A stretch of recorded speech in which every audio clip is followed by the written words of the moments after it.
So we can start. I think it's 5. So good evening and welcome everyone to Almus Monthly Market Webisode series. My name is Maulik Shah and I'm one of the co-founder and CEO at Almus Risk Consulting. At Almus, we take care of corporates' financial risk management. We serve corporates that has exposure in currency, commodity, and interest rate space. And why this webinar? Why this episode? At Almus, we call ourselves as the aggregator of the research and the informations. And it's clearly our commitment that whatever we have, let's spread amongst the community that will have financial market implications when they, in their day-to-day life, in their decision making. And this is really our tools to spread that knowledge. And we are lucky to get support from many of our network friends who are more than happy to come and share their insights. And this is really being made possible by all of you participating. And I know some of you are like a regular participants to this Almus monthly series. We are into 15th or S2E4. Okay, so 16th monthly episode series. And we have coined it at S2, season 2, episode 4. And this is like a Gen Z tag to our webisodes. So that's about the Almus episode, and thank you really all for joining in. We are today in the session continuing with our earlier theme of roadmap to current account surplus. And I'm just going to take a minute to slightly build on that. We had second episode which talked about GCC. Now, why roadmap to current account surplus is critical. I think few years back, this was really a concern. So India is one of the fastest growing economy. A couple of years back, there was real concern amongst the government, the regulators, that with this pace of growth, which is highly import-led, there could be real pressure on the external macros. Fast forward 2 to 3 years, today we are like FY24 number, if you were to look at current account deficit, which is less than 1% of GDP, well within control. Now, what has really made this possible? It's not a magic. It is a structured approach to contain the macros, the external macros, by indigenizing more, giving a fuel and creating an enabling environment for the exports. A month back, the webinar talked about GCC. Now, GCC is clearly an emerging trend. And if you have been focusing on that, which is a global capability center, already we had almost $46 billion as part of the service exports, and that's growing at 11%, 12% CAGR. Similar such sector, which really has gained a lot of traction, is the defense. So here we are in today's webinar, talking about a sector which has really shifted in terms of its approach, in terms of the policy drivers, in terms of the private sector participation. And what we have is a number, though tiny, but very, very encouraging. And I'm just going to talk about one number, which is an export of defense sector. FY24, we reported 21,000 crore. Compare that with FY16-17, which was hardly 1,500 crores. And this as a target of reaching 50,000 crore by FY29-30. Now, that's not the only number. Traditionally, under defense sector, the reliance is more on the imports. So it is not just about the export, but also about import substitution, indigenization. Now, that's really the strong trend that is all of us are witnessing. And today's session is all about that. But one disclaimer before we proceed, and this is a disclaimer from not just Almus, from the speakers as well, who are the industry experts. Defense export or defense sector per se is a very wide subject. So in today's webinar, we are not really going to cover the sector, the nuances, the technicalities, the complexities. It is just a simple scratching of the surface as it relates to the financial markets. And the number that I talked about clearly has an impact on the financial market, be it currency, be it commodity, even the internal, the external and internal macros.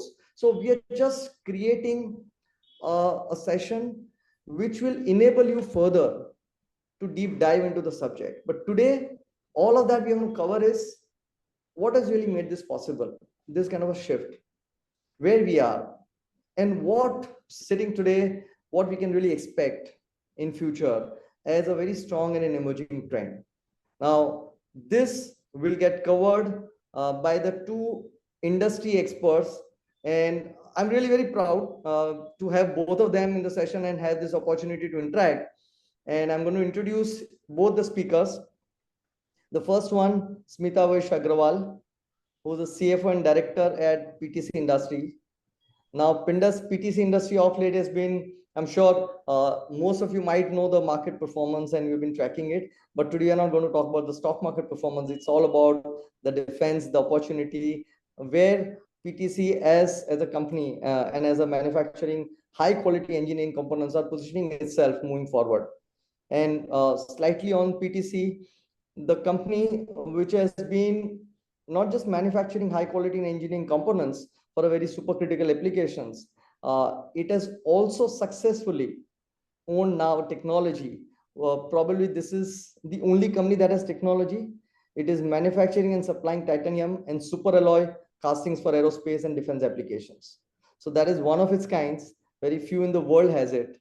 PTC, the only Indian company that has this capability, and that's what we have as the representation from the company. And Smita herself, not just as a CFO director, but even as a chairperson of CII Uttar Pradesh. And he's at the forefront of the industrial growth and leading this entire initiative of what's really possible as a state development. So welcome, Smita, to the Almus Monthly Market Webisode. And we have Hrishi Gandhi. Hrishi Gandhi is a CBO and President Finance, NewSpace Research and Technology Private Limited, NRT I will call it. It's a Bangalore-based startup. Now that's founded by Samir Joshi, who is a former IAF officer, and Julius Amrit, CEO and director.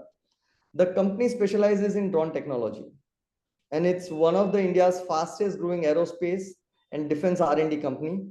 The company vision is to be leader in creating unnamed aerospace systems for global markets from India.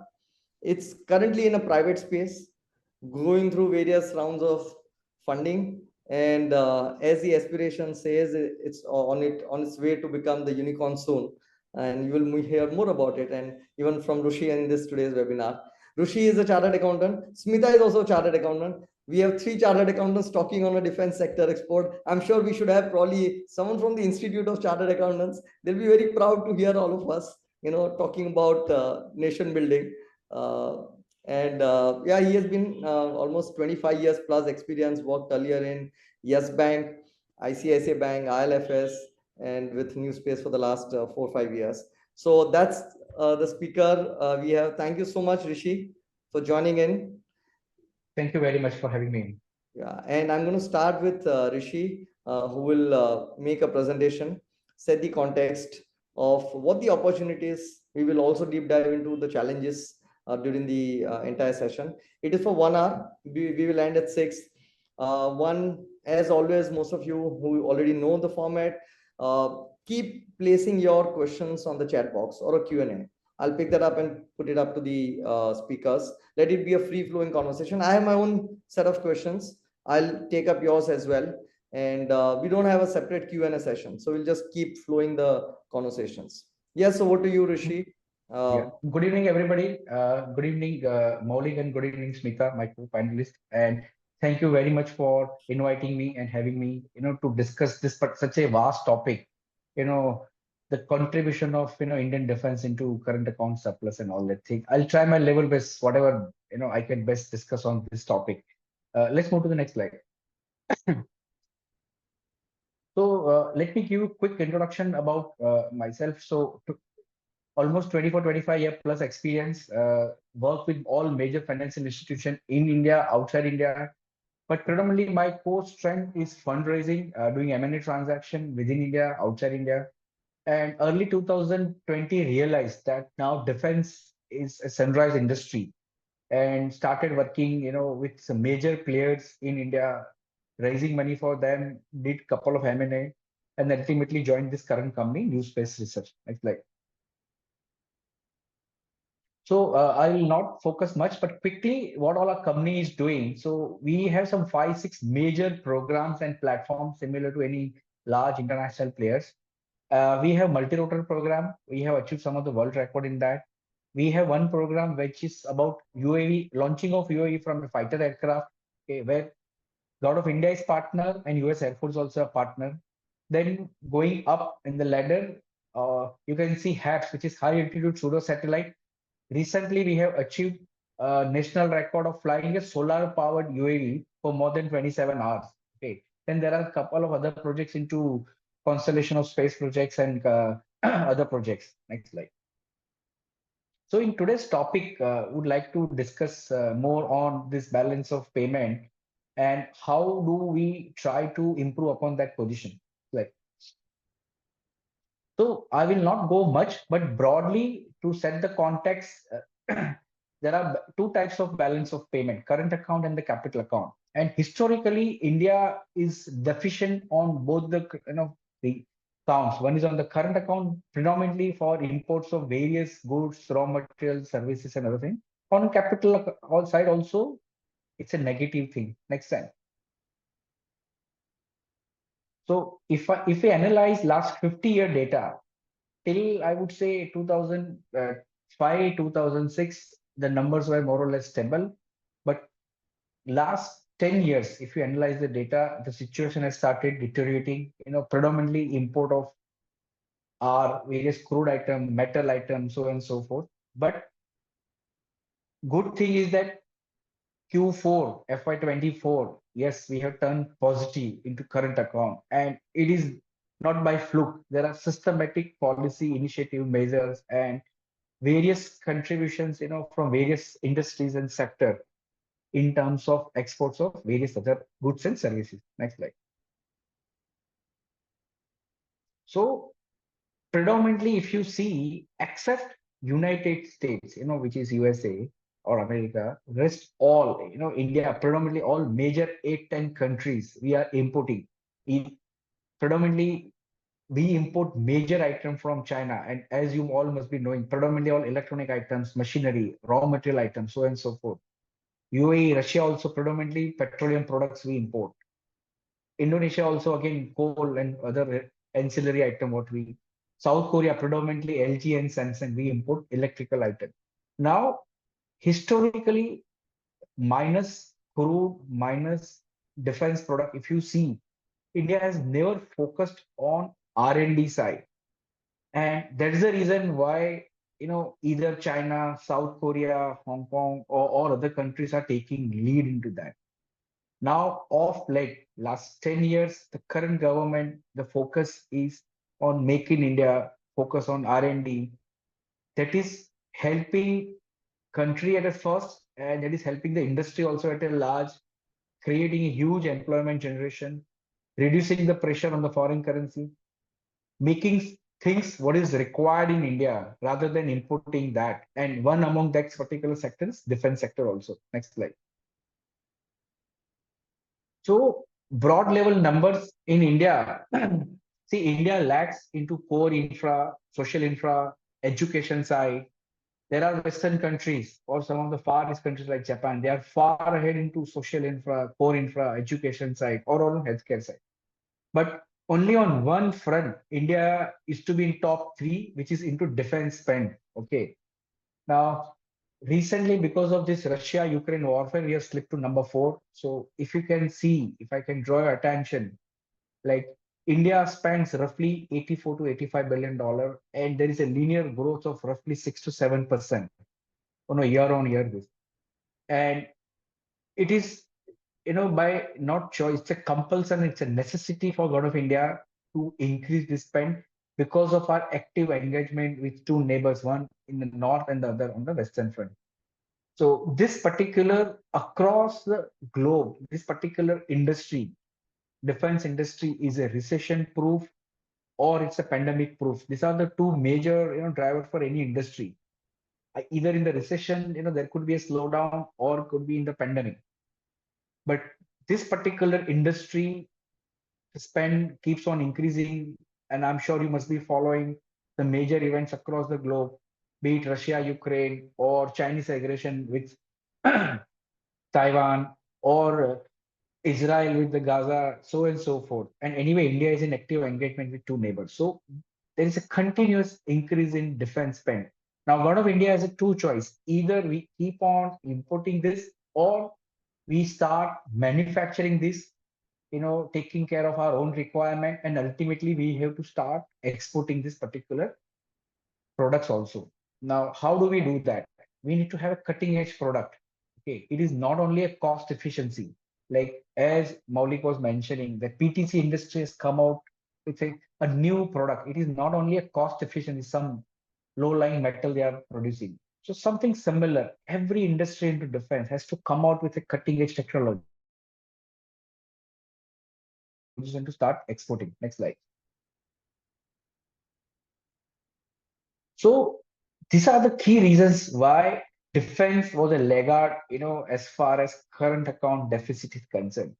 Immediately after independence, for the first 67 years, immediately after independence, we got engaged with Pakistan, as you must be knowing, and they approached USA. And at that time, only two countries were open. One was US and the other was Russia.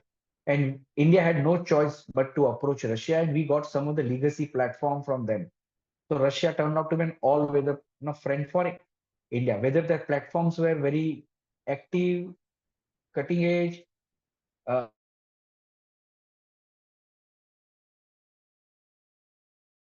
India, then there was no focus on R&D, as far as defense is concerned. So all these reasons led, government of India to focus more and more on import. Somewhere around 2000, we realized to get into this Make in India, Atmanirbhar, self-reliant. But for cultivating and growing any particular industry, there has to be a commensurate policies. Then only private sector will have comfort that, okay, now there is a consistency of government, clarity of thought, the policies are commensurate, so that it gives the confidence to the private sector player to invest into that sector. So to support that, the current government, when they came into power for the first, opportunity, Mr. Manohar Parrikar, the first defense minister, and his task, uphill task was to draft defense acquisition policy, like we call crudely as a DAP 2020. And it's a DAP 2020 is a latest version of that. Like there has been some 4-5 upgradation in that. But the key objective of this particular policy is to simplify defense procurement, promote the procurement from the local industries, give opportunity to the SMEs. So then and then only this industry can grow. And once this industry grows, they will build product not only for India, they will start making product for the foreign market also. So now, as Indian players have started catering to the domestic requirement, there is a great thrust, on the exports also. So right from conducive policy for export, setting of a defense attaché at a various location, setting of the line also, so and so forth. And last but not least, every Indian player, private sector player, has to focus on R&D and coming out with a cutting edge technology product. Then only we will survive and grow, into international exports market. Next slide. So broadly, these points are covered. I will not repeat that. But in terms of, if you see like our overall defense production, which has moved from 74,000 crore to 127,000 crore. So there is a linear growth of 8 to 9% year on year. And we see further growth, in a year to come because of active engagement with our neighbor. Now, either we produce or we import, we cater. But the notable point where I want to draw your attention is that, like, this entire production, how much we have started exporting. Now, export is not a Maggie noodle type of transaction that you open a cover and then you in next few minutes your preparation is ready. First of all, how our defense takes time. First of all, we need to build a product. The end user should get a comfort that if at all they are fighting a warfare, they will be in a position to defend themselves and they will provide due damage to the enemy. I'm trying to explain a very lucid way. So first we have to prove our product with our own countries. Then the demonstration starts with the international players. Okay. And then the commensurate policy also has to come in at the international market. But yes, our Indian players have started winning this, and they have successfully achieving that. If you analyze last 8 9 years data, there is a 45% CAGR growth, and we must commend the contribution made by all the defense countries, be it either major larger players, DPSU, private sector players, and still much more to come. A lot of people have started investing into exports. So last year alone, we did 21,000 crore, and next year, hopefully, finger crossed, we should cross 30,000 crore plus. And these are the various, on the left hand side, we have covered various policy supports extended by Government of India. Next slide. Here we have tried to cover up, which are the major deals which has contributed this 22,000 crore. Okay. Predominantly, these are all legacy platform. Okay. So it could be from HL, Dornier aircraft, or artillery shells, or, the vehicles, armored vehicles, artillery guns, and all that. And many more to come. And I see next 3 to 4 years time, this defense export touching, to 40 to 50,000 crores. The days are not far off. People have started proving the technology. Next slide. And the key building blocks, for achieving the target are setting up this defense promotion cell. So Government of India is now pushing all major manufacturers to attend all international trade fairs and other things, directly G2 level meeting, setting up, office, defense attaché office at our embassy office outside India. Then Government of India has started funding some of the export projects where they want to leverage some of the relations with our neighboring countries. Then export processes are streamlined. They have identified some 40 plus friendly nations where we can export that. We have started setting up this world-class expos like Defense Expo, Aero India, inviting all international buyers and demonstrating this thing. And then the easing out this export license. So broadly, I have covered from my side. So India is on the cusp of, getting into this space. Still, in my view, this 21, yes, it's a big number, but 22,000 crore, it's just a beginning. It's a tip of the iceberg. The way we see next 5 to 10 years time, this number can become 10x. And the notable point, and with that, I would like to conclude my presentation, that what we used to import earlier, even the pins and the screws and nuts used to come from international market, or the bullets for our artillery guns and all the thing. Now everything, we have started manufacturing in India. Ammunition we have started manufacturing in India. So in India we have technology, capability, skill, resource. Only thing, there was no intention from the Government of India to buy that. Now all that is falling in place, and I see a great opportunity into this space for Indian players to go into international market and improve, our balance of payment position. That's it from my side, Maulik. Excellent. Thank you so much, Hrishi. And I'm going to come to you for further deep diving into what specific government policies and all has really contributed to where we are. While you touched upon it, we'll just further elaborate. But in the meantime, Smita, let me loop you in. One of the interesting slides that he talked about, he starts by saying 67 years import reliant, self-reliant, and focus on exports. Somewhere you can actually say 2014 is where it all started. What does the genesis, I mean, what are the factors that really contributed leading to this kind of a policy change? Any thoughts? I mean, in case if you have to really reflect back, what are those factors and your views on that, how it has really contributed? Thank you, Maulik. And again, thank you for the opportunity to be here. I mean, it is a privilege to be a part of this, and also great to be here on the same platform as you and Hrishi. So I think we've kind of always observed that there has been and something that Hrishi also spoke about is that in the last decade or so we have seen this ramp up, and if we were actually to observe even the numbers in each year and see the incline, what you see is that in the initial 3 to 4 years, I think the gradient of increase of defense exports is comparatively lower. Whereas in the last 2 to 3 years, it's gone up significantly. And current year 23-24, FY 23-24 numbers standing at 21,000 crore of exports. And the projection now is also at a much steeper gradient. Now, this is definitely the result of I think, two or three very, very important phenomena that are happening in the world today.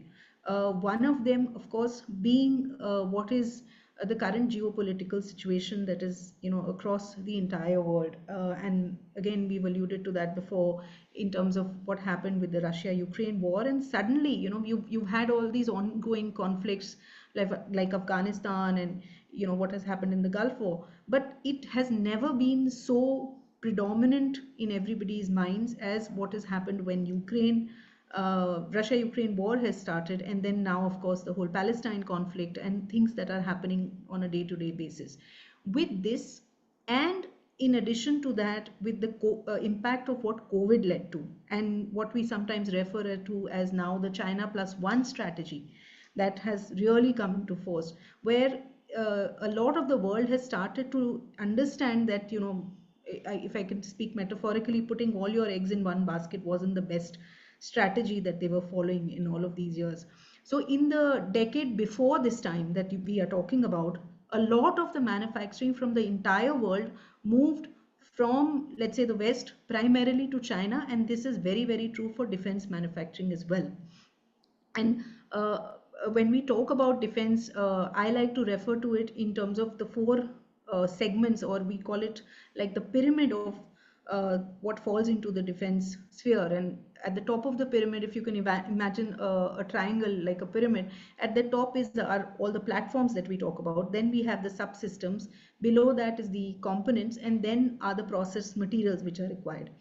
And pretty much the manufacturing of all of these, especially a large component of the manufacturing of the processed materials, as well as the manufacturing of the components, is based either out of China or Russia, which is now again, because of all these geopolitical conflicts, a place which is not a desirable place to be sourcing from. And that has led to a huge focus on India as a credible, opportunity, as a credible supply chain partner for the entire world.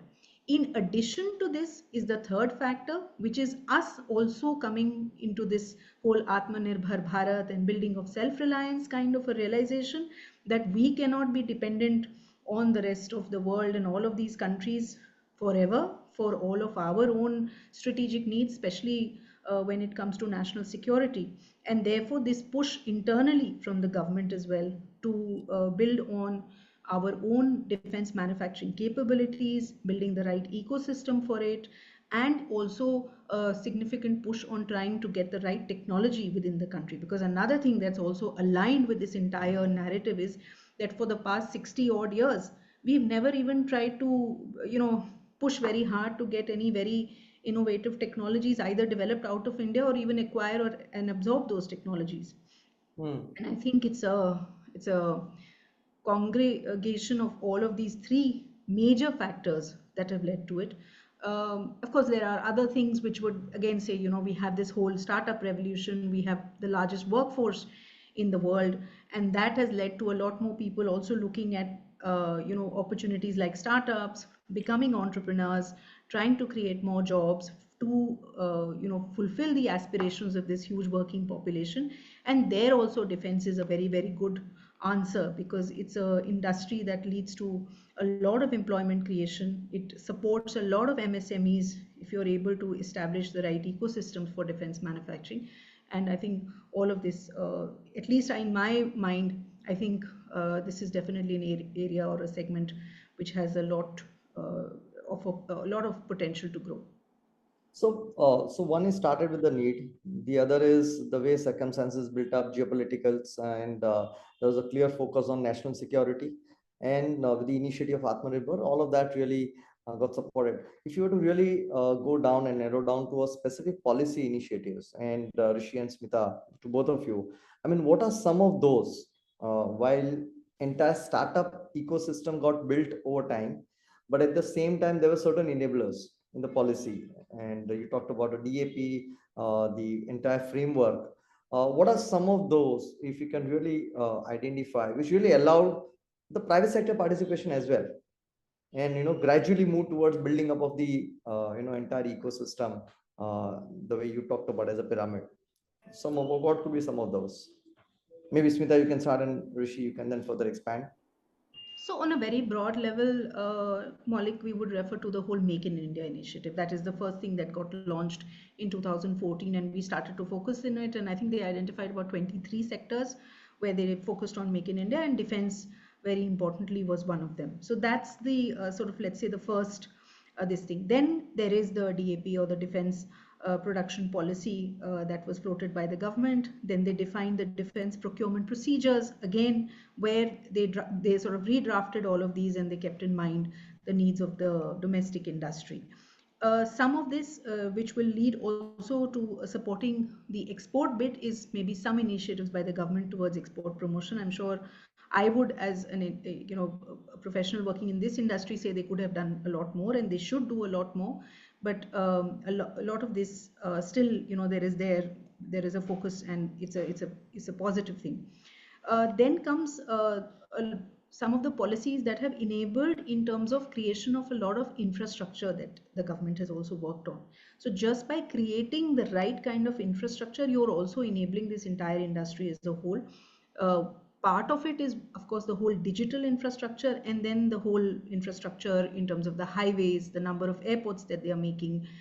They are sort of trying to open up parts of the country which weren't accessible before. Like if you look in UP, the defense corridor spans from Agra, Aligarh, but then it goes right up till Jhansi and Chitrakoot. So these are areas which previously were not opening up, and there are now investments, maybe slow, maybe the pace is not as much as we'd like it to be, but they are entering in those areas.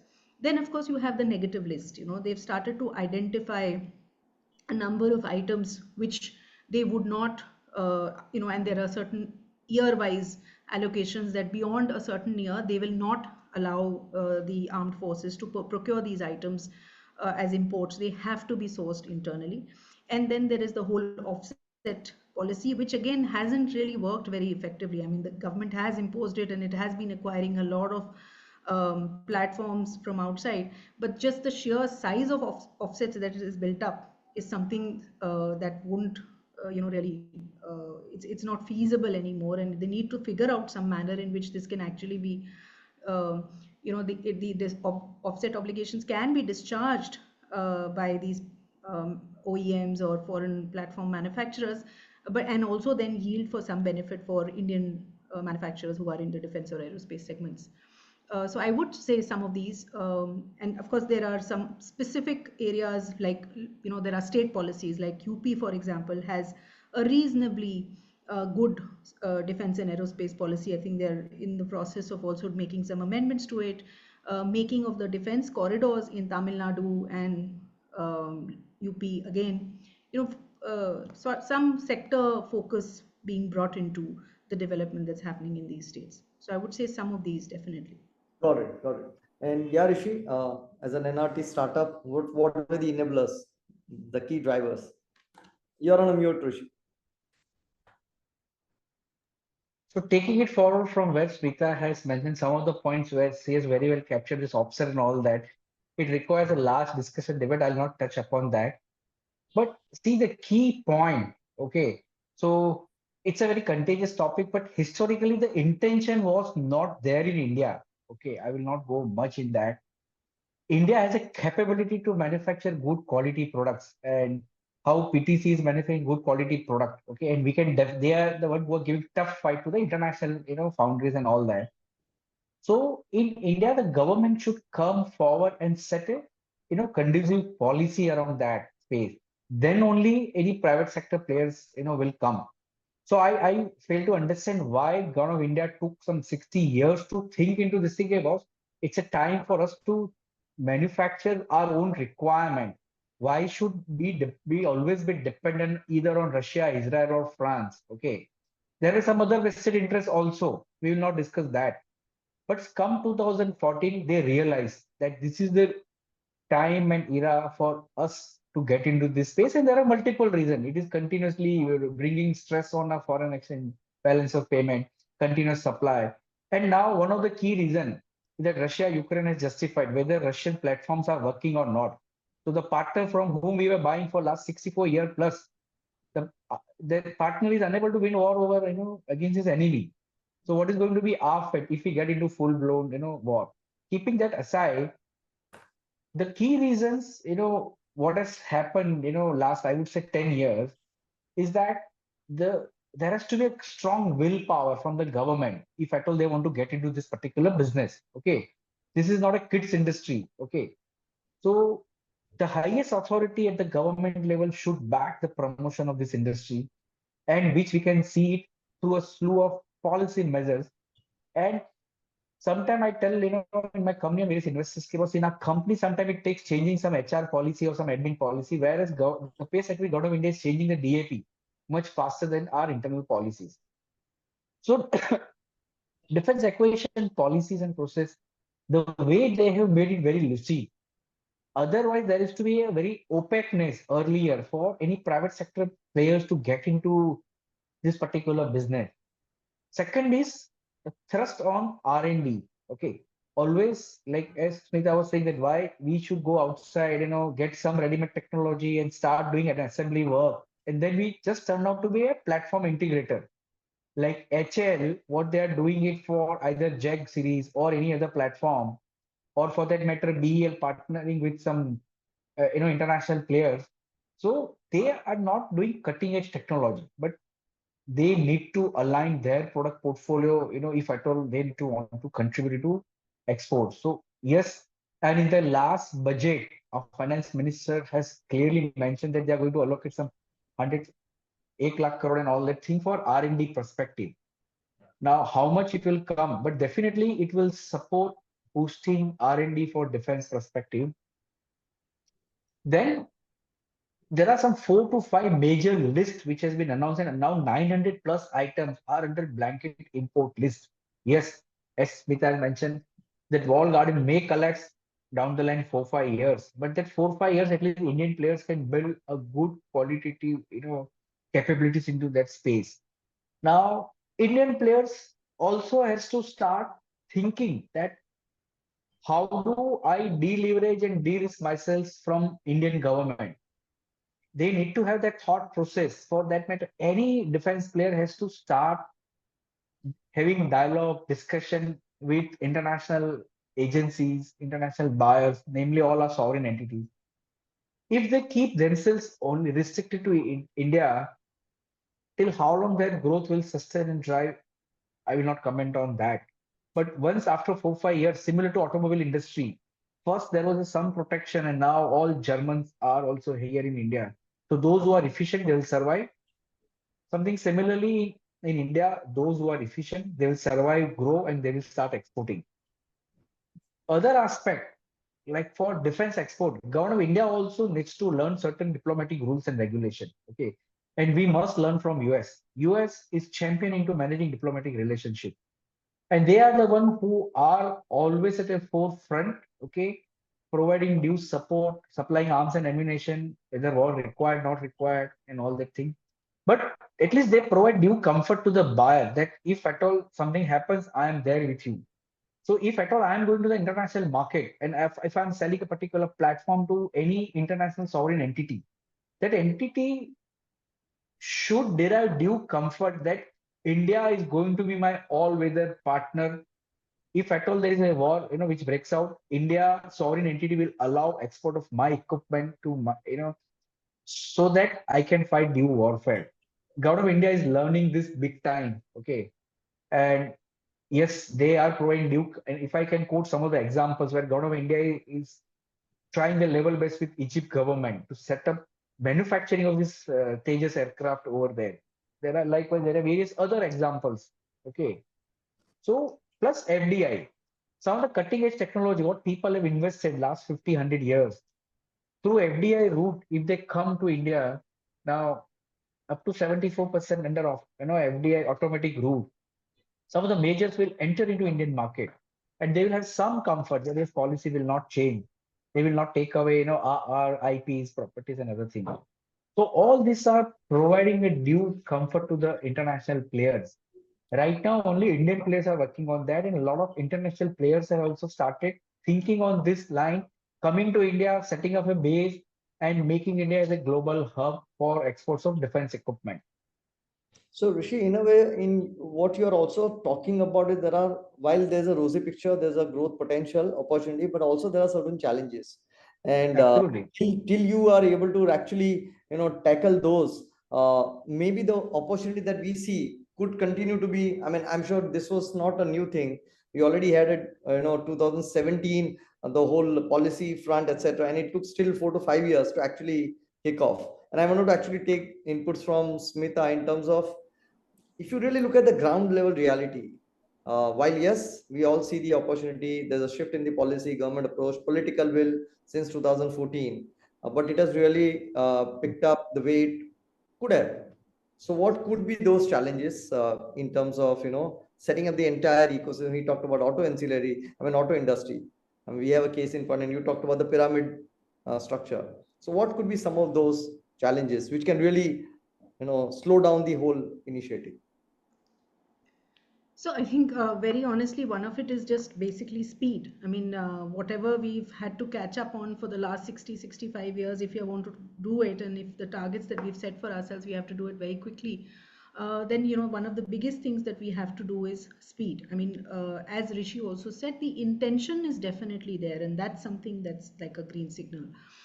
If I can just also go back to what Hrishi was saying, and in terms of some of the challenges from a policy perspective, I also want to give you an idea of some of the things which are not helping aspects of defense exports. For example, you have the SCOMET, which is the special items which they consider as sensitive, and then you require licenses for that. Now again, there is a parallel there are parallel policies in other countries as well. For example, the US has a policy which is for restriction of export of technologies or specified items to only those destinations or to those countries which they consider as friendly countries, or they consider as countries which they have maybe neutral kind of relationships. But in the case of India, there is a lot of items, chemicals, electronics related to aerospace, for which license is required in order to export. Now that kind of a thing needs easing up, and it needs to be defined in a manner where it becomes easy from a procedural perspective to follow. And that's just one example that I can give of many of the things where the opportunity is there, but then in order to actually take action on it or to actually translate it into reality, there are a lot of let's say red tapeism or lots of hoops that you have to jump through. Some of these are also then related to perhaps the things that they've set up and haven't really yielded the results at this point of time. Like, for example, just recently we've had this number that the defense corridor in UP that has been set up has now, they've already got a commitment of 25,000 crores of investment into that. Now, if that translates into actual reality and that much of investment comes in, then there is a huge potential for the local industry also, not just in UP, but also in states around, and perhaps even for the rest of the country. So these are certain things which are maybe slowing the progress. I mean, this is again, this is in itself a webinar as to what are the things. How critical it is for a state and a center partnership? I mean, all of this is happening in UP, Uttar Pradesh, which is the biggest. Yes, but it's also happening in Tamil Nadu. I mean, of course, it helps if the state and the center is aligned, and the policies then are easier to implement, and some of the intentions that the center has get translated into actual action at the state level. So that definitely helps. But I don't think that that's an absolute imperative. It will still work if it is in I there. mean, looking at the entire initiative of UP IDC, Industrial Development Corridor, and what it's going to create, like you said about the new jobs and all, it's a case study by itself. Yes, what really that absolutely. partnership can lead to. No, absolutely. And the kind of potential that we are all envisioning, both in terms of employment creation and in terms of revenue to the exchequer, it's tremendous Yes. if this was to happen. Yes. There's one question I can see, though slightly dated. Can you kindly repeat the export numbers which we answered? I think FY24 is 21,000. Estimated for FY30 is about 50,000 CR. So that's from anonymous attendees. Yeah, that's one question so far. Just further building on the challenges, I mean, how critical it is to have an entire ecosystem. I mean, while we still talk about the export potential, indigenization, But here you're talking about an industry which has huge complexities, right? From a material availability to a testing to the entire technology piece. Yes, I mean, if I can jump in on that, Maulik, I absolutely agree with you because if you take our example as PTC, and what we are trying to do is we are basically, our major interventions are at, when I talked about the technology pyramid, they are primarily at the components and the process materials level. Now, in order to manufacture any of these, of course, technology is a huge element, but then there is a huge component of the right infrastructure that you need in order for these to be fully manufactured from end to end. Now, when you start manufacturing a component, of course the first thing that you need is the raw material, and the first thing that you find out, especially for a lot of these critical applications, especially in metals where we are manufacturing components in titanium or superalloys, the processed materials are not available in the country to start with. So we don't have our own indigenous capability of manufacturing the right type of strategic materials that are required for aerospace and defense operations. So even if we manage to indigenize an entire platform, we wouldn't have the components to, the Indian portion of the components in them, and we can't have the components because we don't have the process materials available here. We still have to import them, which is why we are also entering into the manufacture of titanium and superalloys within the country. And that in itself is again a huge venture in terms of what has to be set up. Maybe 3 or 4 countries in the free world, if you exclude Russia and China, then only 3 or 4 capabilities in the rest of the world exist. That brings in the question of having the right kind of ancillaries which can support this, and the right kind of testing infrastructure also that is required in order for this. So if you were to manufacture something, whether it was the process materials or the components, you would also need to test it and prove it, and then be able to actually fulfill the requirements that your buyer might have. And we don't have that also available in the country.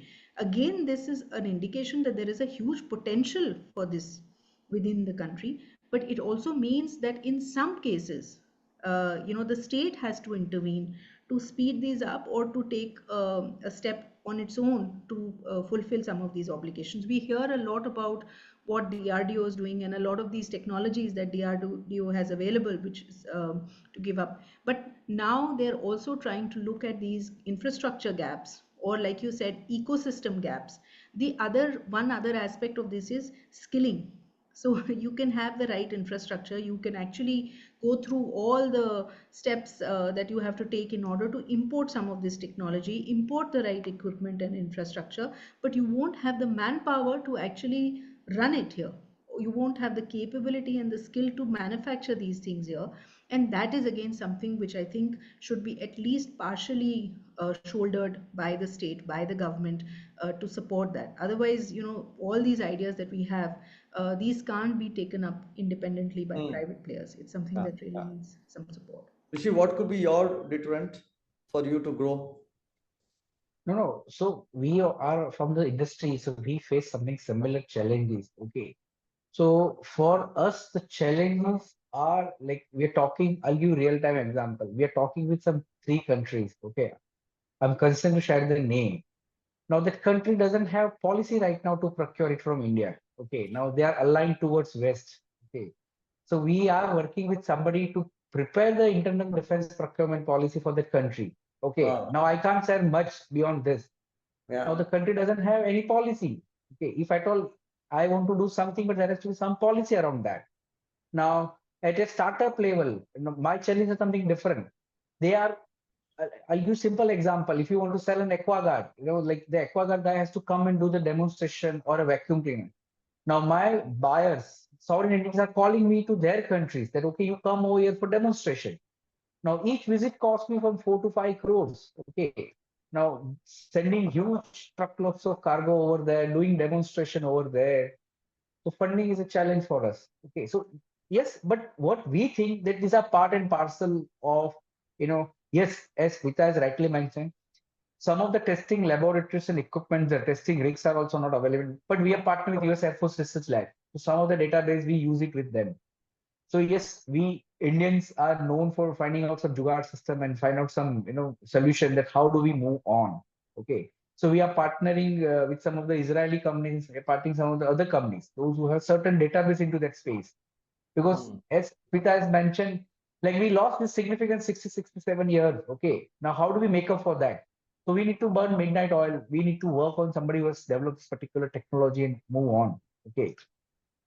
So, and yes, the required set of talent. Okay. So there is no dearth of ideas and all that. We need to channelize right type of talent. We are working with industry leading, education institution. Okay. So as to come out with the right type of talent who can be deployed into this type of industry. Okay. So yes, there are various aspects. As far as Indian defense is concerned, yes, challenges are going to be there. But what we see that there is an intent. Earlier, there was no intent. It was difficult for normal civilian to enter into Sena Bhavan. Now, normal private sector player can easily enter, even though there is no past relations with XYZ. Okay. So if you have a product, yes, it takes time. And there is a reason, as the name of the industry itself suggests, defense, not an aggression industry. Okay. So the key job of the brigadier is to protect, is a battlefield. It is his job to defend. Now, by adoption of newer technology and newer product, if he goes wrong, unlike private sector player where he gets every year some perks and bonus and foreign trade, he doesn't get all these things except some medals. So always they are very, careful about adoption of newer product, technology, time tested and all that thing. Because even one decision goes wrong, it affects the sovereignty. And hence they are trading this cautious path. But we are quite hopeful with this emergency procurement, IDEX. IDEX has generated some 400 plus startups. Now, yes, agree, 80-85% will dry out, die out, whatever. But even if 10% comes out with some meaningful technology, and that can cater the world, in my view, we are on different footing. So that IDEX, it's a great initiative. Emergency procurement is giving great opportunity to the startup and smaller players also. Now this Make One project, Smita must be knowing that 70% government funded projects. So two of our programs are qualified for that, even though we are startup. Now overall spend is 1,000 crores. Now as a startup, I can't afford to think 700 crore investment and all that. Yes, there are some issues. Definitely, we need to live with that. But yes, we see that next 4 to 5 years time, many more things to come into this space. The way Indian private sector players are investing into this, and I have a strong view, and I'm making statement whether DPSU or players like DRDO will make, so players like DRDO cannot come out with a development of this cutting edge, product technology or the metals what PTC has identified. Okay. And then there is an open statement of Prime Minister of India that to do away with DRDO, if they channelize the same money with the private sector players, you will have much more faster development of products, and will be much more faster ready for the international export business. Very well said, Hrishi. I'm going to take up this comment and then come to a closing remark. RBI, this is from Desai Sudhakar Rao. RBI has placed international trade guidelines, which is revolutionary in nature, with perspective of ease of doing business. Still, there are impediments of enforcement department taking unintentional realizations. You may agree that defense exports and R&D services has its own timelines to realize and repatriations. The forum can take up with GOI and RBI, Government of India and RBI, further liberalization, particularly this sector. That's more of a comment than a question. Definitely. Yeah, point noted. Hrishi, you have the potential, you're extremely bullish. We touched upon the challenges, the opportunity. One, though it could be a debate for a different forum, which is more of a diplomacy. And I just want to sort of take quick inputs from both of you, given the policy that we have, which is like more of a diversification when it comes to procurement of arms and ammunitions. There has also been a reluctance from USA to share the technology. And when it comes to defense, technology forms a key role. How do you see that impeding the growth of the sector that we talk about? See, Smita, you would like to go first or I can? No, Hrishi, please go first. Yeah. Okay. See, it is but obvious. Okay, let me give simple example for the interest of the audience. Now, in a case of warfare, both the parties are having same type of revolver. Then both parties are at par. But if I have AK-47, somebody has a service rifle, who is more powerful? The guy who has AK-47 is in hand. Okay. So in a warfare, always a country is going to control some 3 or 4 layers of technology ahead of. So, and they will always try to sell outdated, antiquated platform to the other country. Okay. And in that also the statement with the boss, I am obliging you by selling this technology. So US in a foreseeable future will never sell F-35. F-35, by the way, is a fighter aircraft produced by Lockheed Martin. Okay. So they always try to push F-21 and all that series, which is like, 15, 20-year-old technology. So likewise, I can quote n number of examples, but we are paucity of time. So yes, we at India needs to start thinking that, boss, we need to start getting into development of aircraft engine. Now, in my view, we do not have a good quality aircraft engine. Now, why can't we? There is no systematic thought process on that. Okay. Till few years back, India never had their own engines for the cars. Forget about the fighter aircraft. Okay. So the corporates, the industrial houses has to come forward. They need to start doing R&D investment. Yes, people talk about government, but till how long we will be dependent on government? I fail to understand large corporate houses. Why can't they allocate 7 to 10% of their profit surplus into R&D? Boss, you take the Boeing or Airbus or Lockheed Martin or Dassault or any other Apple. Apple spends some 13-14% of their revenue into R&D, and then Apple is in position to develop cutting edge product year on year. But in India, there was no thought process. Some of the large industrial houses have inherited some truck platform, while the British were going. Somebody has inherited some Jeep platform, somebody, and these are all legacy platform. We are carrying it forward. But why should we say government, hey government, please handle my hand, please take me to USA to get this thing? No, we ourselves has to start thinking on this line, start investing into this. Okay, and that yes, there may be some failure, but then you will learn from that, and then you will come out with some cutting edge technology, and then only you will be successful. In nowhere, no country next 50 years, will sell. They will always sell 3-4 generation behind to you. Okay. Yeah. Yes, Smita. So we need to build our capability. So I'm actually going to sort of try and split this in three things that I wanted to say. One is, just as a perspective, it is said that if you look at the time when the Russia-Ukraine war started, at that time, if UK was to fight that war instead of Ukraine, the war would be over in a week, because they didn't have any. They wouldn't. So the amount of requirement that we have today for of course the platforms, whether it's the tanks, the planes, the helicopters and all of that, and the sheer number of ammunition that is being used, it is so big. And all these countries in the past have almost, they've done a lot where they haven't got that kind of capacity anymore. So I don't think, like you said, the US doesn't have that much of a choice anymore. It is also, and this is a ticking time bomb, till now. This is something that we've been saying for a long time. While there is so much of hue and cry about oil import from Russia, and all these embargoes that are applying, they're not stopping import of titanium from a country like Russia or China, because they're still dependent. They don't have their own capabilities. And a lot of this will be true for some of the other things that we talk about, defense exports. So just out of sheer, let's say, majburi, that currently they still have to procure from China or US. So this cannot carry on continuously. They will have to ensure that they develop a credible supplier, and India at this time is possibly the best option that they have.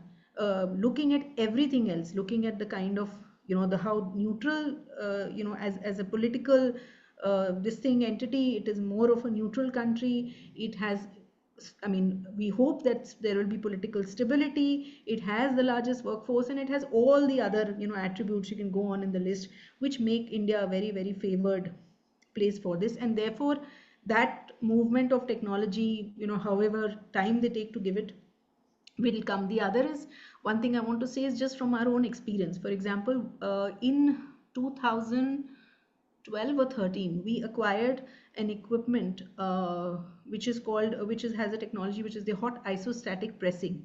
And for any metal component that goes up in air or in space, this is a mandatory technology. It was developed by NASA somewhere in the 1970s or something. And this is a completely protected technology by the US. It was never given outside of the free world and all of that.